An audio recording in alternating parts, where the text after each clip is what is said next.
Kung may tinapay kayo at saging na saba, subukan nyo ang masarap na meryendang ito. Nagpainit ako ng gata, mga 2 cups of coconut cream ito. Tapos naglagay ako dito ng asukal at asin. Tansya-tansyahin nyo sa asukal, pero ako ang una ko nilagay ay 3 tablespoons. Tapos naglagay ako dito ng dahon ng pandan. Kung wala kayong dahon ng pandan, maaari din naman ang pandan flavoring o kaya vanilla extract. Hindi natin ito kailangang pakuluan ng todong-todo dahil mamaya ay lulutuin pa natin ito. So, pag ganito ay tikman muna natin at kulang pa sa akin sa tamis, nilagyan ko pa ito ng 1 tablespoon na asukal. Kaya kayo na po ang bahala sa pagdagdag o sa pagbawas, depende po sa inyong taste. Haluin lang lagi ito para hindi mamuo at dapat nasa mahinang apoy lamang. Ngayon naman, magpiprepare tayo ng dahon ng saging. Nilinis ko nito. Usually, pinapainit ito sa apoy para hindi mapunit basta-basta. Pero itong gamit ko ngayon ay hindi ko na idinaan sa apoy. Inistock ko kasi ito sa freezer pero may ginawa akong pamamaraan para ma-preserve siya. At maging fresh pa din kahit ilang buwan hindi siya masisira. Kung gusto nyo pong malaman kung paano, comment mo naman yan. Maliban dun sa gata natin, kailangan natin ng saging na saba at loaf bread. Una, itong ating loaf bread ay lalagyan natin ng gata dito sa ibabaw. Tapos, punuin lang natin para ma-absorb ng bread. Tapos, syempre, yung kabila namang side ang lalagyan natin.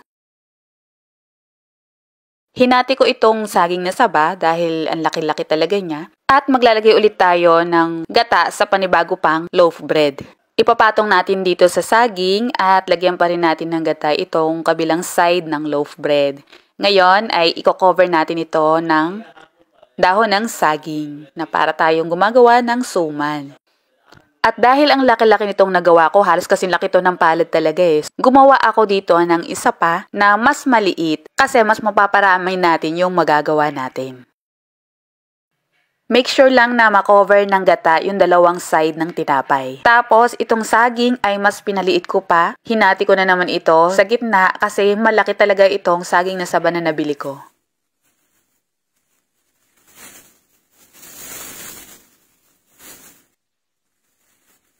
Ngayon naman ay i-steam natin ito. Nakapagpainit na din tayo ng tubig sa ating steamer.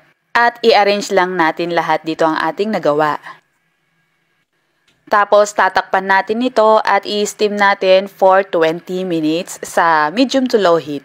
So, heto na, nakagawa tayo ng 7 malalaki. Maaari nyo pa itong mapaliit at mas madami magagawa niyo kung hindi sobrang malapot ang gata.